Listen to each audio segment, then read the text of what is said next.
जी अस्सलाम वालेकुम। आज हमारा फर्स्ट लेक्चर है, ठीक है। और कल हमने बेसिकली अपनी सिलेबस ग्रिड देखी थी, तो हमने कहा था कि आपका जो फर्स्ट एरिया है वो है इंट्रोडक्शन, इंट्रो का था बेसिकली, ठीक है, इंट्रोडक्शन टू टैक्स। नंबर 2 जो आपका एरिया था वो था इनकम टैक्स का, और नंबर 3 जो आपका एरिया है वो है सेल्स टैक्स का। हमने इसकी चैप्टर वाइज भी हमने इसको डिस्कस किया। अच्छा, चैप्टर वाइज हमने इसको ये डिस्कस किया कि बेसिकली इसके आपके 3 चैप्टर्स हैं, इसके आपके 13 चैप्टर्स हैं, और इसके भी आपके 3 चैप्टर्स हैं, यानी टोटल आपके 19 चैप्टर्स हैं। ठीक हो गया। नेक्स्ट अगर आप देखें इसके मार्क्स के पॉइंट ऑफ व्यू से आई कैप इसको कितनी वेटेज देता है, तो बेसिकली इसमें 8 to 12 है, यानी हम इसको 10 कर लेते हैं। इसको जो है बेसिकली आप ये देखें कि 65 कर लें, और उसके बाद जो है ना इसको 25 कर लें ऑन एवरेज।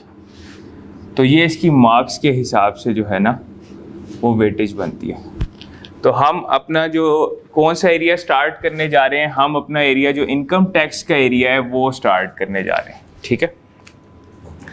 अच्छा, इनकम टैक्स बेसिकली क्या है, हम इनकम टैक्स जो है अगर उसे डिस्कस करें तो हम यहाँ पे लिखते हैं जी what is income tax.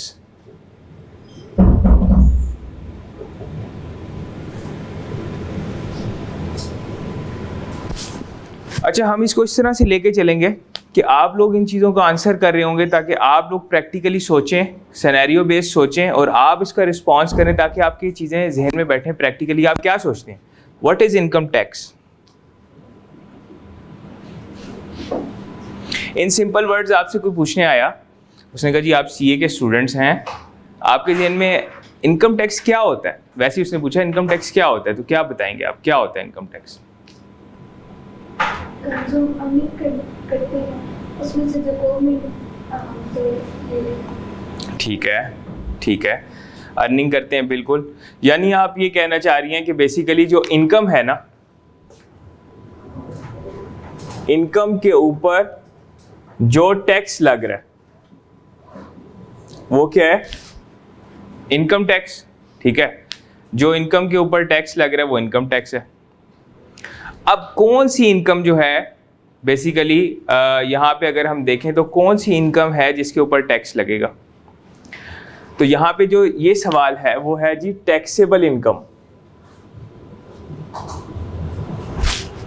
Taxable income जो है उसके ऊपर जब आप टैक्स रेट अप्लाई करेंगे बेसिकली, तो आपकी इनकम टैक्स लायबिलिटी कंप्यूट हो जाएगी, इनकम टैक्स लायबिलिटी वर्कआउट हो जाएगी। ये फार्मूला है इसका, ठीक है। बेशक अभी लिखें मत, अभी आराम से इसे सुने, कंसंट्रेट करें, और उसके बाद इसकी बेशक पिक्चर ले लीजिए, आराम से घर बैठ के ना इसको आप आराम से लिखिएगा, क्योंकि अभी आप इसको सोचें और इसके ऊपर वर्किंग अभी हमने करनी है। अच्छा, ये जो हमने इक्वेशन बनाई है, देखें आपने यहाँ से शुरू हुए, हमने कोई चीज़ याद नहीं की, हमने कहा जी व्हाट इज इनकम टैक्स, तो इनकम के ऊपर जब कौन सी इनकम, टैक्सेबल इनकम, उसके ऊपर जब आप टैक्स रेट लगाएंगे तो आपकी क्या चीज़ वर्कआउट हो जाएगी? इसको कहते हैं टैक्स लायबिलिटी, टैक्स लायबिलिटी, ठीक है, इसको कहते हैं टैक्स लायबिलिटी। यानी मेरे फॉर एग्जांपल मैंने 10 लाख अर्न किए, पूरी मेरी इनकम थी 10 लाख, गवर्नमेंट ने कहा आपने टैक्स रेट है आपका 10%, तो कितना टैक्स मैंने देना है? 1 लाख, ठीक है, 10% है, 1 लाख मैंने टैक्स दे देना है। तो this is my tax liability based on my taxable income. तो सवाल ये पैदा होता है कि भाई अगर टैक्सेबल इनकम जो है, यहाँ पे मैंने वर्ड यूज इनकम नहीं किया, यहाँ पे मैंने वर्ड यूज किया टैक्सेबल इनकम। तो अगर यहाँ पे मैं बात करूँ टैक्सेबल इनकम की, तो क्या कोई और भी इनकम होती है? तो जी बिल्कुल, एग्जैम्प्ट इनकम भी होती है,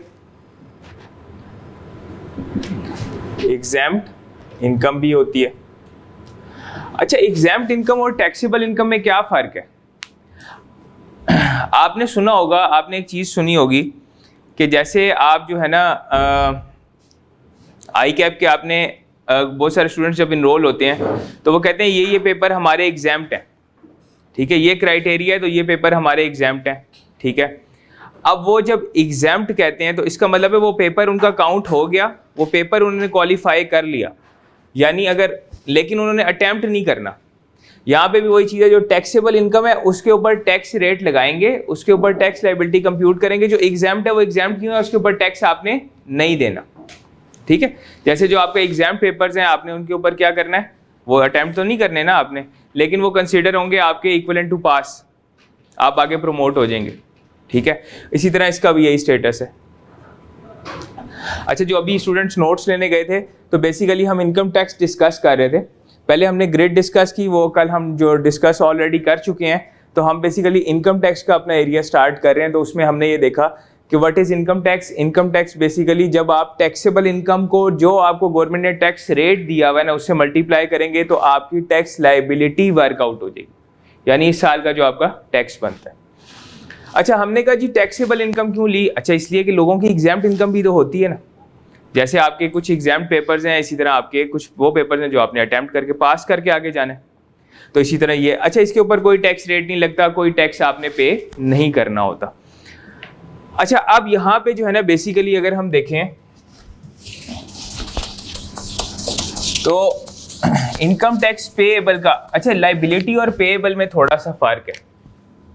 यहाँ पे जो अब हम इक्वेशन बना रहे हैं, ये कह रहे हैं जी इनकम टैक्स पेएबल।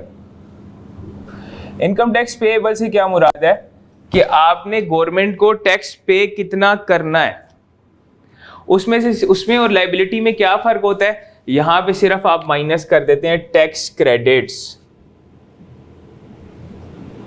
अच्छा, टैक्स क्रेडिट्स क्या होते हैं? जो आपकी टैक्स लाइबिलिटी को क्रेडिट करते हैं, रिड्यूस करते हैं। फॉर एग्जांपल, आपने अगर समझे बिजली का बिल ज्यादा पे कर दिया, ठीक है, ज्यादा आपने पे कर दिया, जो अगले महीने का बिल आएगा उसमें से एडजस्टमेंट मिल जाएगी आपको, ऐसा है। फॉर एग्जांपल, इस महीने आपने जो है इस सेशन की फीस राइस को पे कर दी एक्सेस 15,000, तो अगले सेशन की जो फीस होगी उसमें से कहेंगे 15,000 का क्रेडिट ले लीजिएगा, अगली दफा जब आप क्लासेस लेंगे उसमें से आप माइनस कर लीजिएगा। तो ये टैक्स क्रेडिट भी इसी तरह होते हैं।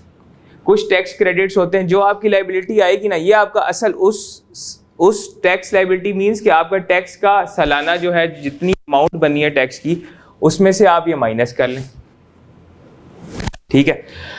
अच्छा, अब यहाँ पे अब सवाल ये पैदा होता है कि बेसिकली यहाँ पे इक्वेशन में अगर देखा जाए, अच्छा टैक्सेबल इनकम तो हमें समझ आ गई, टैक्स रेट्स का हैं, जो लोग नोट्स लेके आए ना उन्होंने शायद आपको टैक्स रेट्स दिए होंगे, ठीक है, वो अभी हम डिस्कस करते हैं टैक्स रेट्स हैं क्या, बल्कि मैं इधर आप लोगों के साथ ना स्क्रीन पे भी शेयर कर देता हूँ।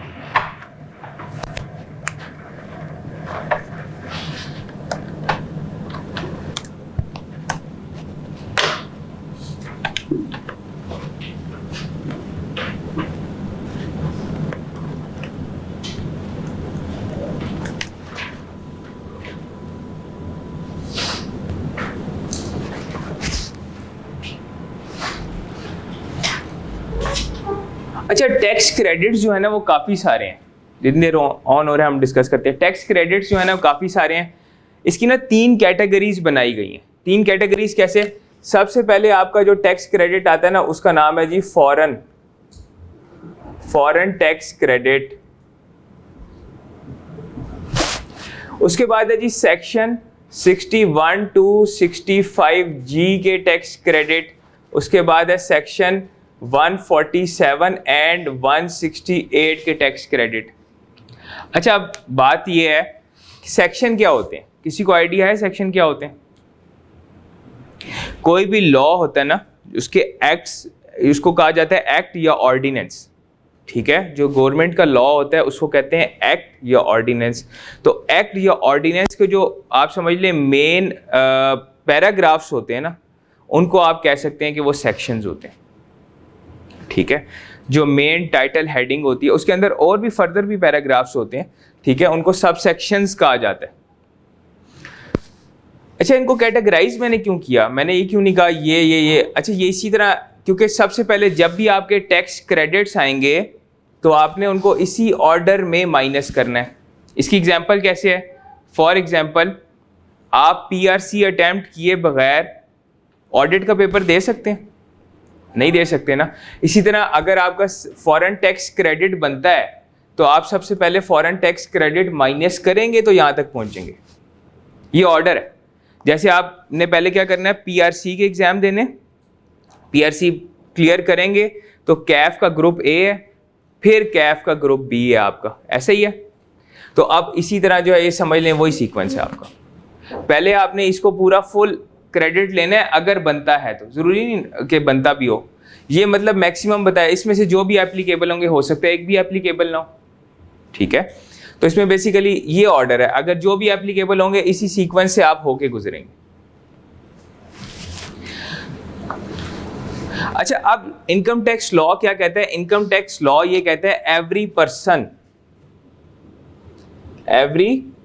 Person who has a taxable income in a tax year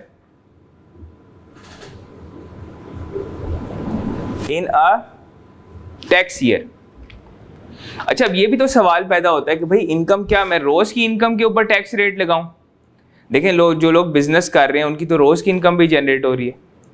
जो लोग बिजनेस नहीं कर रहे, सैलरी अर्न कर रहे हैं, उनकी तो मंथली इनकम अर्न हो रही है। कुछ लोग हैं बड़े प्रोजेक्ट्स करते हैं, 3-4 महीने बाद उनकी इनकम जनरेट होती है। कुछ हो सकता है इतने बड़े प्रोजेक्ट्स करते हैं, जैसे फॉर एग्जांपल मोटरवेज बना रहे हैं, रोड्स बना रहे हैं, या और कहीं वो 2-2 साल बाद इनकम, तो भाई मैं कितने पीरियड की इनकम लूँ?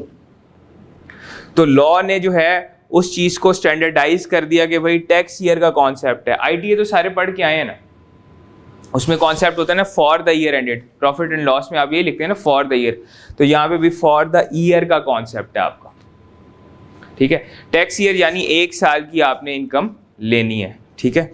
अब 1 साल, अच्छा टैक्स ईयर यहाँ पे ना 3 तरह के हैं बेसिकली। एक आपको जो है ना वो कहते हैं कि जी अगर आपका एंड हो रहा है 30 जून के ऊपर, ठीक है, यानी 1 जुलाई से स्टार्ट हो रहा है और 30 जून पे खत्म हो रहा है, तो उसको वो वैसे कहते हैं नॉर्मल टैक्स ईयर।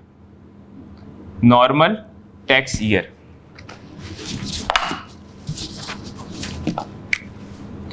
ये हम सारे पढ़ेंगे इन डिटेल में। मैं थोड़ा सा आपको इंट्रोडक्शन दे रहा हूँ। ओवरऑल ये हमने अभी सारे डे बाय डे पढ़ने हैं। ओवरऑल एक ब्रीफिंग है इनकम टैक्स के कॉन्सेप्ट की। अच्छा, ये आप 30 जून पे जो एंड हो रहा है फॉर द ईयर एंडेड। अच्छा, फिर वो कहता है कि ऐसा साल जो एंड हो रहा है आपका अदर देन 30 जून, इसको कहते हैं स्पेशल टैक्स ईयर। यानी वो खत्म हो सकता है 31 मार्च के ऊपर भी, यानी 1 अप्रैल से स्टार्ट होगा, 31 मार्च पे खत्म होगा।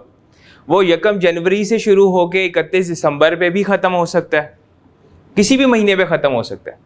30 सितंबर पे खत्म हो सकता है, 31 अक्टूबर पे हो सकता है, 31 मई पे हो सकता है, उसकी कोई रिस्ट्रिक्शन नहीं है। तो अब जाहिर बात है एक होगा 30 जून पे, वो नॉर्मल टैक्स ईयर कहलाएगा, और जो 30 जून के अलावा होगा वो सारे स्पेशल टैक्स ईयर में चले जाते हैं। इसकी वैसे थोड़ी सी जो लॉजिक मेरे, वैसे लॉ ने इसको डिफाइन नहीं किया कि इसको नॉर्मल क्यों कहते हैं और इसको स्पेशल क्यों कहते हैं, लेकिन मेरे जहन में क्या इसका कॉन्सेप्ट आता है, क्योंकि गवर्नमेंट का जो फाइनेंशियल ईयर होता है ना वो होता है 1 जुलाई से स्टार्ट और 30 जून पे ख़त्म होता है।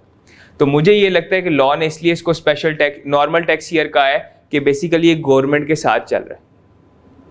जैसे वो कहते हैं नहीं ये स्पेशल केस है और ये नॉर्मल केस है, ठीक है, तो बेसिकली उस कॉन्सेप्ट को अगर लेके चलें तो ये गवर्नमेंट के साथ चल रहा है तो इसलिए नॉर्मल टैक्स ईयर है। ये ऑड है, ये गवर्नमेंट के साथ नहीं चल रहा तो ये स्पेशल टैक्स ईयर है, ठीक है। और उसके अलावा एक और टैक्स ईयर का कॉन्सेप्ट होता है, उसको कहते हैं ट्रांजिशनल टैक्स ईयर। ये क्या होता है? जब आप अपना साल अगर चेंज करवाएं किसी भी साल में, फॉर एग्जांपल नॉर्मल से उठ के स्पेशल में आ जाएं, स्पेशल से उठ के नॉर्मल में आ जाएं, ठीक है, तो अब क्या होगा? फॉर एग्जांपल यहाँ पे अगर मैं आपको कॉन्सेप्ट दूं कि मेरा साल था 1 जुलाई 2020 से शुरू हुआ और 30 जून 2021 को ख़त्म हो गया, ठीक है। तो अब मैंने कहा कि जी मैं ये नॉर्मल टैक्स ईयर की जगह ना स्पेशल करवाना चाह रहा हूं। अब स्पेशल में मैंने क्या कराया, मैंने कहा 1 जनवरी से जो स्टार्ट हो जाए, 1 जनवरी कब से, अब 2021 तो गुजर चुका है, ठीक है, तो अब 2022 से मेरा 1 जनवरी आएगा अगला, ऐसा ही है, और वो खत्म होगा 31 दिसंबर 2022। पहले मेरा था नॉर्मल टैक्स ईयर ये वाला, अब मैं स्पेशल टैक्स ईयर में चला गया इस वाले में। तो क्या ये जो जून का पीरियड है, जून से लेके जनवरी तक का, उसका मैं टैक्स ना दूं? उसका भी तो देना है ना। तो जब मैं चेंज कराऊंगा सिर्फ तब आपका ट्रांजिशनल टैक्स ईयर आएगा। इसका जो की फीचर है वो है चेंज ऑफ टैक्स ईयर। जब भी मैं टैक्स ईयर चेंज कराऊंगा तो उसका वो होगा। तो बेसिकली ना लॉ ने स्टैंडर्डाइज टैक्स ईयर्स 3 ही है। ये सिर्फ आपको यहाँ पे बताने का क्या मकसद था कि लॉ ने ना स्टैंडर्डाइज कर दिया। अब कोई कहेगा मेरी डेली इनकम है, टैक्सेबल इनकम, डेली पे थोड़ी टैक्स रेट लगाएगा, कोई मंथली होगा वो मंथली पे थोड़ी लगाएगा। सब ने अपने पूरे ईयर की इनकम के ऊपर टैक्स लगाना। अब कौन सा होगा, नॉर्मल और स्पेशल। नॉर्मली यही दो होते हैं आपके, ये आपका वंस इन द लाइफ समझ लेंगे ट्रांजिशनल टैक्स ईयर आता है, ये नहीं होता, ठीक है। और बाय डिफॉल्ट जब आप अपनी एफबीआर के साथ रजिस्ट्रेशन करवाते हैं, यानी आपको क्वेश्चन में अगर नहीं दिया हुआ कि कौन सा टैक्स ईयर है, तो it will be normal tax year, ठीक है। बाय डिफॉल्ट या स्टैंडर्ड यही होता है। अब हम बात आ गई थी पर्सन पे कि पर्सन क्या होते हैं। क्या होता है जी पर्सन, आप लोग बताएं। आईटीबी पढ़ के आए हुए हैं ना, पीआरसी में नहीं पढ़ी हुई? अच्छा, पर्सन में इंडिविजुअल होता है पर्सन। अच्छा, नंबर 1 हर इंडिविजुअल जो है वो एक पर्सन है, ठीक है।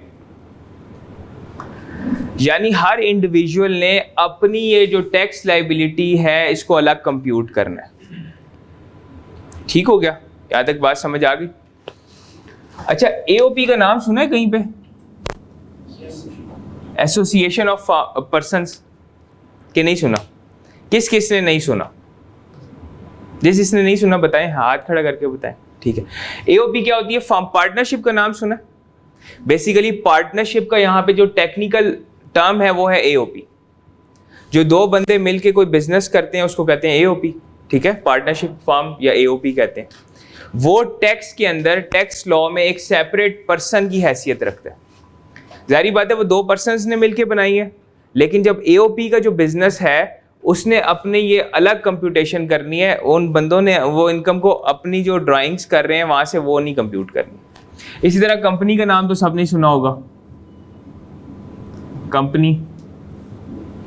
कंपनी एक पर्सन है, ठीक है। और एंड में फेडरल गवर्नमेंट आपकी, ये एक अलग पर्सन है। फॉरेन गवर्नमेंट एक अलग पर्सन है। इसी तरह पब्लिक इंटरनेशनल ऑर्गेनाइजेशन एक अलग पर्सन है। खैर ये हमारे स्कोप में इतना नहीं होती, और कंपनी आपके स्कोप में कैफ लेवल पे नहीं है, सी फैप लेवल के ऊपर आपकी कंपनी की टैक्सेशन टेस्ट होती है। खैर लेकिन पर्सन की डेफिनेशन में ये सारे आ रहे हैं, ठीक है।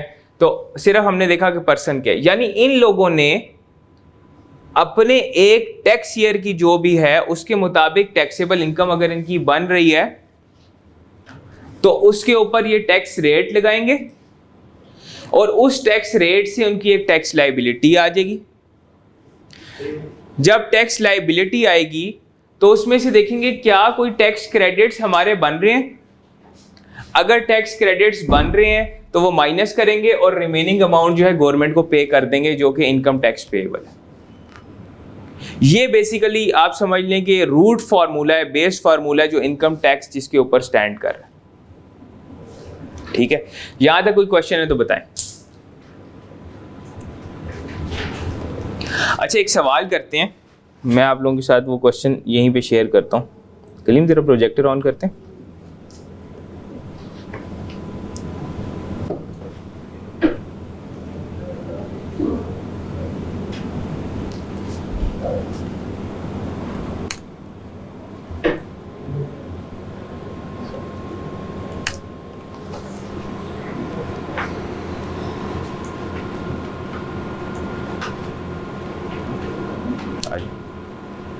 पॉज कर दीजिएगा, पॉज कर दें रेड बटन से,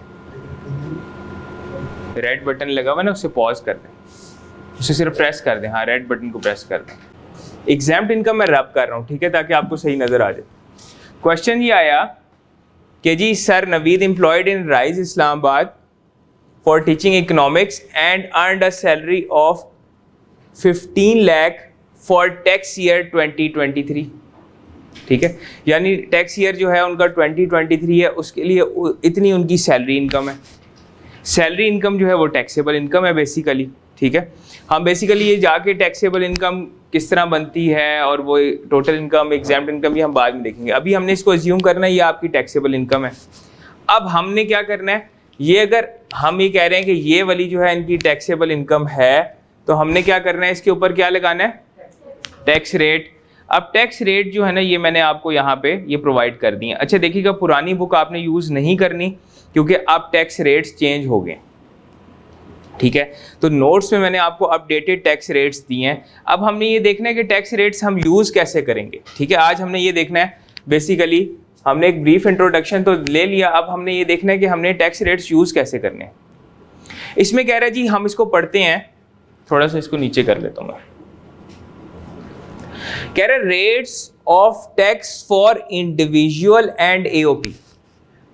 हमने कहा था ना, हमने अपने पर्सन को जो है बेसिकली क्लासिफाई कर दिया कैटेगरीज में। अब क्यों क्लासिफाई किया था, रेट्स की वजह से, एक रीजन थी रेट्स की वजह, ठीक है। तो अब यहां पे कह रहा है इंडिविजुअल और एओपी के जो टैक्स रेट है ना वो नीचे दिए हुए आपको। अब यहां पे वर्डिंग क्या कह रहा है, सब्जेक्ट टू क्लॉज 2। अच्छा क्लॉज 2 क्या है, क्लॉजेस क्या होते हैं, आप इंग्लिश पढ़ के आए हैं, बेसिकली वो ऐसा फ्रेज जो इन इट सेल्फ अपना पूरा मीनिंग ना दे रहा हो। अच्छा लॉ में अगर देखें तो ये है आपकी, अगर इस टेबल के कॉन्टेक्स्ट से बात करूं, ये है आपका क्लॉज 1, क्योंकि देखें इसके साथ 1 लिखा हुआ है, ठीक है। और नीचे जो है ना इसके ये क्लॉज 2 आ रहा है, ये वाला, ये जहां पे सर्कल आ गया आपका, ठीक है। अब इसकी वर्डिंग हमने थोड़ी सी जरा समझनी है कि है क्या। कह रहे सब्जेक्ट टू क्लॉज 2, कह रहे अगर क्लॉज 2 अप्लाई हो गया तो उसकी बात माननी है। ये सब्जेक्ट है, सबऑर्डिनेट है, ठीक है। अगर वो प्रिवेल कर गया, उसकी कंडीशन पूरी हो गई तो आपने उसकी बात सुननी है, इसकी फिर बात सुननी नहीं है आपने। तो कह रहे वैसे अगर वो नहीं होता फिर आपने इसकी बात सुन लेनी है। अब आगे क्या कह रहे हैं, the rate of tax impose on income of every individual and AOP, हर इंडिविजुअल और हर एओपी के ऊपर, except salaried individual, salaried individual पे नहीं। Shall be set out in the following table namely, कह रहे अगर वो बंदा सैलरीड इंडिविजुअल नहीं है ना तो आपने ये वाले रेट लगाने हैं, और अगर एओपी है तब भी ये वाले रेट लगाने हैं। कोई क्वेश्चन आया ज़हन में, कोई क्वेश्चन ज़हन में आया जी? सर अगर सैलरीड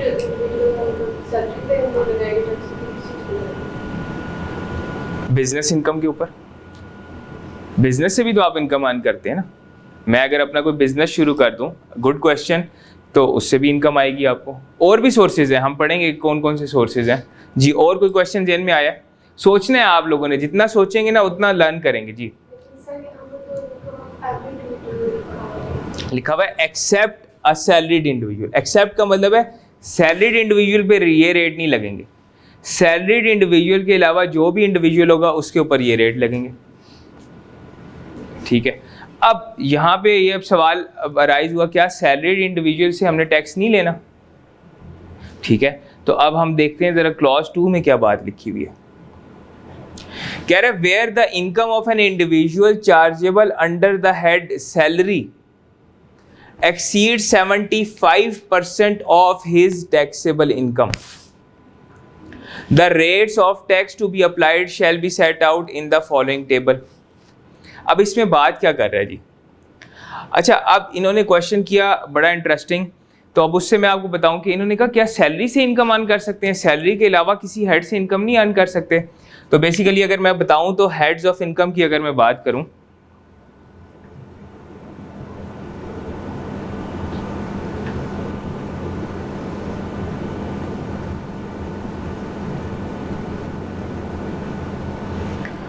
अच्छा बेसिकली ना यहाँ पे अब सवाल है कि किन किन सोर्सेज से इन्होंने कहा कि इनकम अर्न की जा सकती है कोई चेन में कौन कौन से सोर्सेज हो सकते हैं?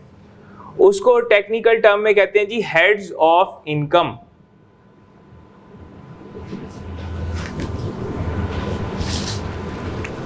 अच्छा, आपने लोगों को अर्निंग करते करते किन किन सोर्सेज से इनकम अर्न करते देखा है? बिल्कुल ठीक है। पहले नंबर पे तो देखें ना, आप खुद अपने घर पे नजर दौड़ाएं, या सैलरी या बिजनेस में तो कोई ना कोई तो होगा, ऐसा है कि नहीं है? तो पहला आपका हेड है जी सैलरी का, या एक बंदा सैलरी से इनकम अर्न कर सकता है, ठीक है। और बिजनेस से, बिजनेस जो है ना आपका वो तीसरा हेड है, इनकम फ्रॉम बिजनेस। बिल्कुल ठीक हो गया। और इसके अलावा बताएं, प्रॉपर्टी से कैसे? रेंट, बिल्कुल ठीक है, वो सेकंड हेड ऑफ इनकम है, इनकम फ्रॉम प्रॉपर्टी। आपने अपनी प्रॉपर्टी किसी को रेंट पे दे दी, इनकम फ्रॉम प्रॉपर्टी। जबरदस्त हो गया जी, 3 हेड्स तो आप लोगों ने खुद ही बता दी। और बताएं, सोचें। इंटरेस्ट इनकम, वेरी गुड, वो 5th हेड ऑफ इनकम है, उसको कहते हैं income from other sources. Income from other sources में वैसे बहुत सारी हैं, लेकिन वन ऑफ द इनकम्स जो है वो कौन सी है? Interest income. और बताएं, एक हेड रह गया आपका, 5 हेड्स हैं। इनकम फ्रॉम शेयर, शेयर से कैसे? शेयर से आप 2 तरीके से इनकम लेते हैं ना, एक होती है डिविडेंड, एक होती है उसको बेच के। कौन सी वाली इनकम? क्या चीज? अगर आप सेल करेंगे ना, सेल करके इनकम, फॉर एग्जांपल आपने एक शेयर खरीदा 100 का, 150 का बेच दिया, 50 का आपको गेन हुआ, वो जाएगा कैपिटल गेन्स, 4th हेड यहां पे। और अगर आप उससे डिविडेंड अर्न करते हैं तो वो अदर सोर्सेज में चला जाएगा। अभी आपने बताया प्रॉपर्टी से अगर रेंट आएगा तो इनकम फ्रॉम प्रॉपर्टी में, लेकिन अगर प्रॉपर्टी को बेचेंगे, फॉर एग्जांपल मैंने 50 लाख का प्लॉट लेके 60 लाख का बेच दिया, वो भी तो मेरी इनकम है ना, वो कैपिटल गेन में चली जाएगी। तो लॉ ये कहता है कि 5 हेड से ही कोई पर्सन इनकम अर्न कर सकता है। इसमें ये आपको प्राइमरी तो समझ आ गई, ये अदर सोर्सेज में काफ़ी सारी इनकम्स आती हैं। ये खैर इनके ऊपर पूरे चैप्टर हैं, इसके ऊपर एक चैप्टर है, इसके ऊपर एक चैप्टर है, इसके ऊपर 2 चैप्टर हैं, इसके ऊपर भी एक है और इसके ऊपर भी एक चैप्टर है, ठीक है, इन डिटेल नहीं, लेकिन आप समझ गए हैं कि बेसिकली 5 हेड्स। अब होता क्या है, देखें, या तो इस हेड के अंदर आपकी इनकम क्या होगी, या तो टैक्सेबल के अंदर जाएगी ये, या ये एग्जाम्प्ट के अंदर जाएगी, ऐसे ही हो सकता है ना, या इनकम पे उसकी टैक्स लगेगा या एग्जाम्प्ट होगी। अच्छा, अब इससे मुराद नहीं है कि सैलरी के बहुत सारे कंपोनेंट्स होते हैं। जैसे सैलरी में आपको क्या होता है, महीने में आपके जो ट्रांसफ़र हो रही है वो भी आपकी सैलरी है, जैसे बेसिक सैलरी कहेंगे आप। अच्छा, कुछ होता है मेडिकल फैसिलिटी, आपने देखा होगा अक्सर कुछ लोग कहते हैं हमारे मेडिकल फैसिलिटी मिल रही है। अब मेडिकल फैसिलिटी एग्जाम्प्ट है, लेकिन जो आपके बैंक अकाउंट में पैसे जा रहे हैं वो टैक्सेबल है, समझ रहे हैं? इसी तरह ना, ये इससे ये मुराद नहीं है कि आप तो सोच रहे होंगे कि जी सैलरी तो हमें एक ही मिलती है, तो सैलरी या टैक्सेबल होगी या एग्जाम्प्ट होगी, ऐसे नहीं होता। इनके काफ़ी सारे कंपोनेंट्स होते हैं चीज़ों के, तो या वो टैक्सेबल होंगे या वो एग्जाम्प्ट होंगे, ठीक है। लेकिन इसका ये मतलब नहीं कि सारी सैलरी टैक्सेबल है सारी। जैसे अब मैंने आपको बताया मेडिकल फैसिलिटी है, आपने अक्सर बहुत सारे लोगों ने देखा होगा कि बेसिकली एम्प्लॉयर जो होता है वो, जिस तरह अगर आप लोगों के फादर या भाई कहीं पे जॉब कर रहे हैं तो उनको मेडिकल फैसिलिटी दी जाती है कि आप फ्री इलाज करवा लें अपना, ठीक है। तो देखा जाए तो वो भी तो सैलरी है ना। अगर आप जॉब ना कर रहे होते तो वो बेनिफिट आपको मिलता, कोई नहीं मिलता। तो बेनिफिट आपको मिल रहे हैं, तो टैक्स वाले तो उससे कहते हैं ये आपकी सैलरी है, लेकिन टैक्स वाले कहते हैं ठीक है वो आप टैक्सेबल इनकम में ऐड ना करें, वो एग्जाम्प्ट है आपका। बात समझ आई? इसी तरह जो आपको हर महीने जो आपके बैंक अकाउंट में सैलरी आ रही है वो टैक्सेबल है, यानी कुछ कंपोनेंट्स आपके टैक्सेबल होंगे, कुछ एग्जाम्प्ट होंगे। अब अज्यूम करते हैं कि टैक्सेबल इनकम कैसे बनाई जाती है। फॉर एग्जाम्पल हम आसानी के लिए 100 रुपये आपकी टैक्सेबल इनकम इसकी आ गई, 50 रुपये इसमें से एग्जाम्प्ट थी, 150 आपको टोटल सैलरी मिली, 100 उसमें से टैक्सेबल पोर्शन था और 50 का एग्जाम्प्ट पोर्शन था। इसी तरह हम अज्यूम साहब में कर लेते हैं 100 और 50। 100 और 50, 100 और ये 50 आ गए, ठीक है। अब अगर देखा जाए तो हम कहते हैं जी ये मिस्टर ए की इनकम थी सारी। मिस्टर ए ने अगर देखा जाए तो अपने सारे हेड से जो टैक्सेबल इनकम अर्न की वो कितनी की, 500, और एग्जाम्प्ट कितनी की, 250।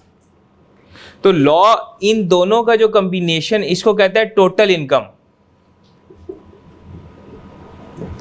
इनको क्या कहते हैं, टोटल इनकम। अब टोटल का क्या मुराद है, सारी इनकम, उसमें टैक्सेबल भी है और एग्जाम्प्ट भी है। लेकिन आपने टैक्स रेट किस पे लगाना है, टैक्सेबल पे, क्योंकि इस पे तो नहीं लगाना है, तभी एग्जाम्प्ट किया है इसको। तो ये वाली जो इनकम होती है ना, अब वो ये कह रहा है कि ये टैक्सेबल इनकम है। अब यहां से हमने जाना है दोबारा रेट्स के ऊपर। हमने बेसिकली ये रेट्स का कॉन्टेक्स्ट समझ, ये मैं रब कर दूं हेड्स, ठीक है, लिखने आपने लिख लें, बेशक पिक्चर ले लें, अगर कोई पिक्चर लेना चाह रहा है तो ले लें।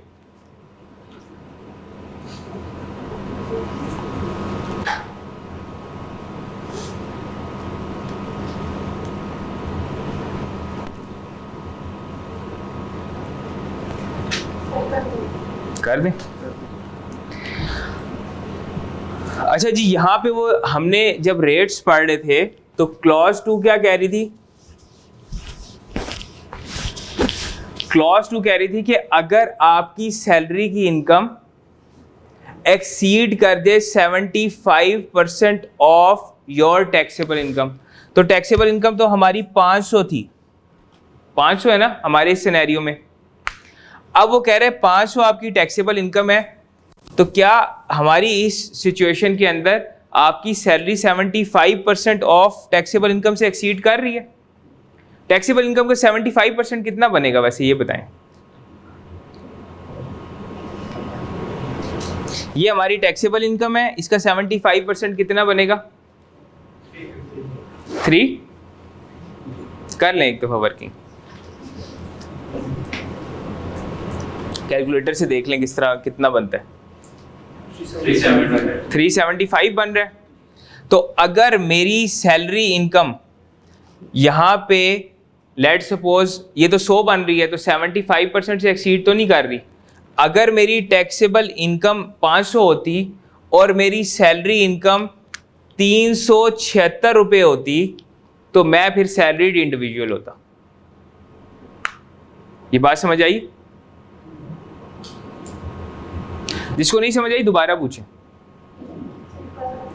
देखिए वो लॉ क्या कह रहा है कि अगर आपकी सैलरी की जो इनकम है वो एक्सीड करती है, देखें सैलरी इनकम एक्सीड कर जाती है, किससे एक्सीड कर जाती है, 75% ऑफ टैक्सेबल इनकम से। टैक्सेबल इनकम मेरी आ गई 500, इसका 75% लूंगा तो आपने कहा 375 बन रहा है, 375। अगर 375 से मेरी सैलरी इनकम, ये हमने पहले हेड की इनकम 100 लिखी थी ना, अगर ये 375 से बढ़ जाती है, 376 भी हो सकती है, 400 भी हो सकती है, 425 भी, 450 भी, तो मैं कहलाऊंगा सैलरीड इंडिविजुअल। अगर नहीं बढ़ती यानी 375 तक रहती है तो मैं सैलरीड इंडिविजुअल नहीं हूं। यानी इंडिविजुअल की भी दो कैटेगरीज बन गई, सैलरीड और नॉन सैलरीड। ये बात समझ आइए? अगर नहीं आई तो दोबारा पूछ लें। अच्छा अब यहां पे ना ये तो आपको कॉन्सेप्ट समझ आ गया। अच्छा अब क्लॉज 1 और 2 को दोबारा पढ़ते हैं। वो कह रहे हैं अगर आप सैलरीड इंडिविजुअल हैं तो आप ये टैक्स रेट्स लगाएंगे, और अगर आप सैलरीड नहीं हैं तो आप क्लॉज 1 पे चले जाएं। क्लॉज 1 क्या कहता है? कहते हैं जी एवरी इंडिविजुअल, हर इंडिविजुअल के ऊपर और हर एओपी के ऊपर एक्सेप्ट, सिवाय सैलरीड इंडिविजुअल के ऊपर ये वाले रेट लगेंगे। अगर सैलरीड होगा तो वो टेबल 2 वाले रेट लगेंगे। यहां तक बात समझ आइए? अब हमने जाना है अपने क्वेश्चन के ऊपर। अब यहां पे हम आ जाते हैं, आपने डिफरेंट हेड्स ऑफ इनकम पढ़ लिए, ठीक है। अब हम अगर देखें तो हेड ऑफ इनकम जो हमारा सैलरी था, इस क्वेश्चन के मुताबिक आपकी सैलरी की कितनी इनकम बन रही है, लिखा हुआ है वाज़े, कितनी बन रही है, 15 लाख। अदर हेड्स अगर हम वैसे तो आपने सारे अगर लिखे तो अदर हेड समझ लें, पांचों में आपकी कोई इनकम नहीं है, तो इनकी टैक्सेबल इनकम कितनी आ गई? टैक्सेबल इनकम कितनी हुई? 15 सारी, और किसी हेड में कोई इनकम है ही नहीं। अब मुझे आप लोग बताएं, क्या ये जो सर नवीद हैं वो सैलरीड इंडिविजुअल है या वो नॉन सैलरीड है? सैलरीड है, बताएं। सैलरीड है। टैक्सेबल इनकम का 75% निकालें, कितना बन रहा है? 1125। क्या उनकी सैलरी इनकम 1125 से एक्सीड कर रही है? जी बिल्कुल कर रही है। उनकी तो 100% इनकम सैलरी है, तो इसका मतलब है 75% से एक्सीड कर रही है, तो ये सैलरीड इंडिविजुअल है। तो अब इनके ऊपर कौन सा टेबल लगेगा? टेबल 2 लगेगा इनके ऊपर। ये कॉन्सेप्ट समझ आ गया? टेबल कौन सा अप्लाई करना है? जिसको नहीं समझ आया पूछ लें, मुझे नहीं लगता अगर मैं आपकी जगह होता मुझे ना समझ आता। जी बताएं, दोबारा पूछ लें, अगर नहीं समझ आ रहा दोबारा पूछ लें। क्लियर है?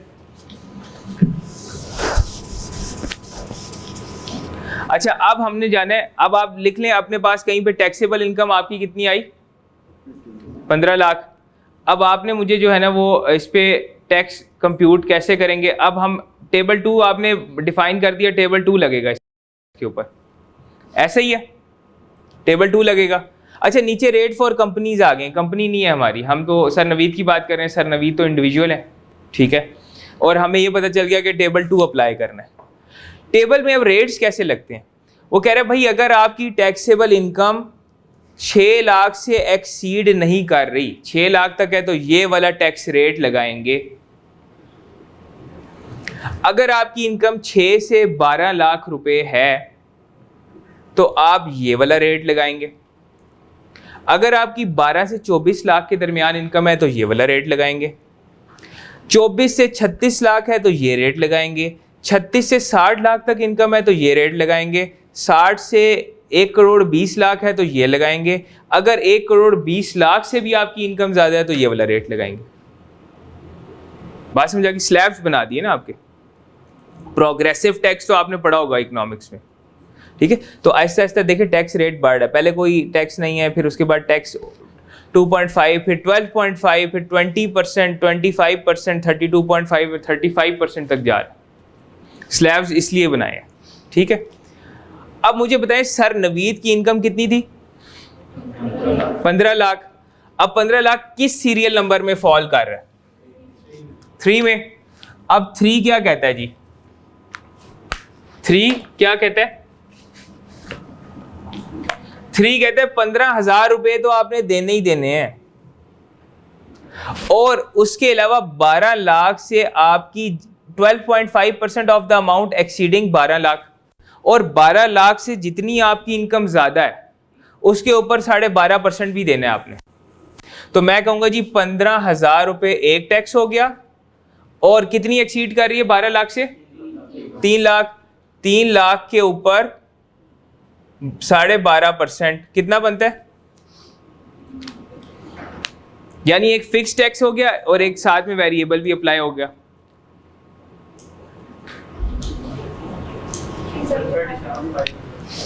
$37,500। इन दोनों को जमा करें, 15,000 और 37,500 को, ये उनका टैक्स बन गया। ये जो हमने टैक्स लायबिलिटी की थी ना, ये टैक्स लायबिलिटी सर नवीद की ड्राइव